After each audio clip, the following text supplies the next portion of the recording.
Et à 9h51, c'est l'heure du journal des médias de Julien Pichenet. Et on commence avec les audiences. Est-ce que HPI a encore écrasé la concurrence hier ? Oui, la série TF1 était encore à un très haut niveau hier soir avec 6 200 000 fidèles, 31,5% du public. Bon, depuis le premier épisode, le 16 mai, on a perdu 1,5 million de téléspectateurs, mais on reste à un très haut niveau.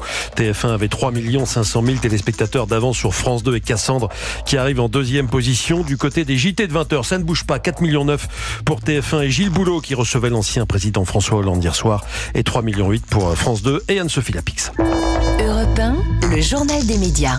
Et puis verra-t-on Gabriel Attal, Jordan Bardella et Jean-Luc Mélenchon sur le même plateau télé d'ici le premier tour des législatives ? Eh bien, la question se pose. Selon le journal Le Parisien, ce débat entre le Premier ministre et les deux principaux rivaux du camp présidentiel serait en cours de calage. Le journal évoque même une date, celle du 24 juin. Bon, hier, Gabriel Attal s'est dit favorable sur le principe à l'organisation d'un tel débat. Ce débat doit être entre ceux ou celles qui ont été plus ou moins identifiés comme potentiellement Premier ministre à l'issue de ces élections, dit-il. Jean-Luc Mélenchon, lui, réserve sa réponse. Je remercie TF1 et France 2 pour leur invitation, mais le Front populaire n'a pas encore désigné son candidat Premier ministre, rappelle-t-il. Bon, Mélenchon cite TF1 et France 2, mais on ne sait pas encore sur quelle chaîne aura lieu ce débat. TF1, France 2 ou les deux, il reste encore beaucoup de choses à éclaircir. Et puis, on connaît enfin le successeur de Cyril Ferraud à la présentation de Slam. Après des semaines de suspense et de casting, la production a tranché. C'est le nageur handisport Théo Curin qui succédera à Cyril Ferraud, qui cède sa place après avoir animé le jeu de France 3 pendant 16 ans. Théo Curin, la présentation de Slam, qui réunit environ 1 200 000 téléspectateurs chaque après-midi. C'est plutôt une surprise, mais bon, depuis un an, le jeune homme de 24 ans est de plus en plus présent sur France Télévisions. On l'a vu notamment dans Échappée belle, dans le magazine Aux Jeux citoyens. Et les choses sont allées très vite. Théo Curin a enregistré ses premiers slams hier, quelques heures seulement, après avoir appris qu'il avait été choisi.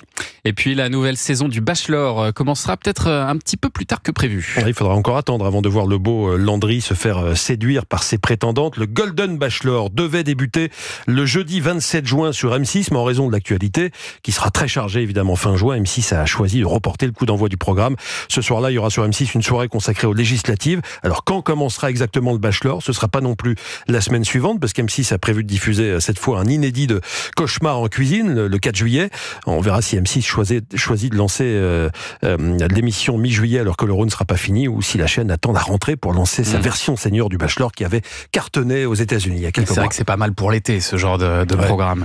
Et puis le joli coup de TF1 qui diffusera dimanche soir à 20h une interview exclusive de Céline Dion. La chanteuse répondra aux questions d'Anne-Claire Coudray à l'occasion de la sortie mondiale du documentaire Je suis Céline Dion sur Prime Video.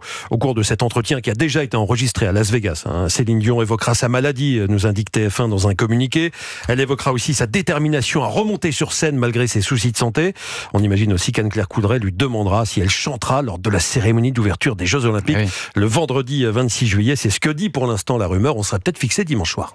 Et puis en revanche, ce n'est pas une rumeur. Les épreuves d'équitation des JO seront commentées par un célèbre acteur et réalisateur de cinéma. 20 ans après Jean Rochefort, qui avait commenté avec brio les épreuves d'équitation lors des JO d'Athènes en 2004. C'est un autre acteur qui va s'y mettre cette année. Un acteur qui a d'ailleurs débuté aux côtés de Jean Rochefort. C'était dans le film Barracuda en 97. Guillaume Canet. C'est une info de nos confrères de Télé Loisirs. On se souvient Guillaume Canet monté à cheval dans le film Japlou, c'était en 2013.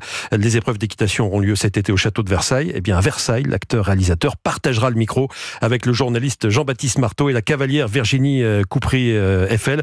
Guillaume Canet ne sera pas présent tous les jours. Il sera là pour les finales de complet et de saut d'obstacles.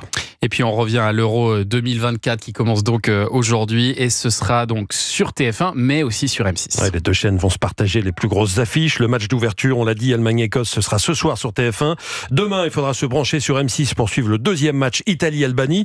Xavier Domergue et Christophe Dugarry seront en commentaire.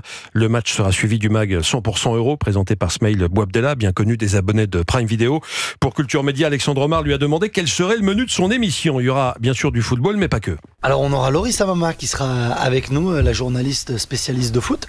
Alain Bogossian, champion du monde 98, qui est un des tauliers de la maison ici à M6. Et puis on aura une petite surprise, on a la VAR. Un arbitre humoriste, charrieur, et qui laissera rien passer, qui mettra des cartons jaunes, des cartons rouges à tous ceux qui raconteront des bêtises. Et on aura la chance d'avoir des talents dans le stand-up actuel et des fans de foot, que ce soit Julien Santini, Samuel Bambi ou encore Younes Depardieu. Le M6 qui a récupéré également les droits pour les prochaines Coupes du Monde du foot. Julien Millereux, est-ce que vous craignez qu'M6 devienne la chaîne du foot progressivement dans les années à venir ? On sait que les grands événements sportifs sont vecteurs de fortes audiences, donc c'est pas illogique qu'M6 se positionne sur des événements comme ça. Après, on s'est déjà exprimé sur le sujet des Coupes du Monde. Nous, on a vocation à proposer les plus grands événements aux téléspectateurs français. Après, on a aussi une discipline financière qui est chère, Rodolphe Belmer, le PDG, et qui est aussi dans l'ADN du groupe TF1. On reste une entreprise. C'était trop cher. Et que pour nous, ça ne nous paraissait pas raisonnable. On a quand même une petite expérience en termes de diffusion et de monétisation de Coupe du Monde de football. On en a diffusé pas mal sur nos antennes, notamment certaines où la France est allée au bout. Ouais. Donc on a estimé que c'était pas raisonnable d'aller dans ces... Ça n'est jamais rentable pour une chaîne.